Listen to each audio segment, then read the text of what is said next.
How to delete messages on GroupMe app. Hi everyone, welcome back to our channel. In today's video, I'll simply guide you through the steps on how you can delete messages on the GroupMe app, so make sure to watch the video till the end.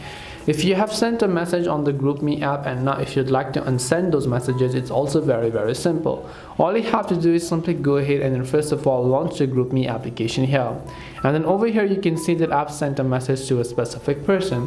And if I want to delete that messages, it is very simple to do so. All I have to do is simply long press on the app icon here or the specific message that you want to delete. Then you're going to enable all these options where what you need to do is just choose this option called delete message. So you can tap the delete message option and you can see this message will be removed for everyone in the group. People on SMS will still see the message, but any attachments will be removed. So after you read this, tap the delete button and the message will get successfully deleted. This way you can delete a message on GroupMe. Hope this video was very helpful. If you have got any more questions, then feel free to leave them down below. Thank you very much for watching till the end of this tutorial and see you soon in the next video.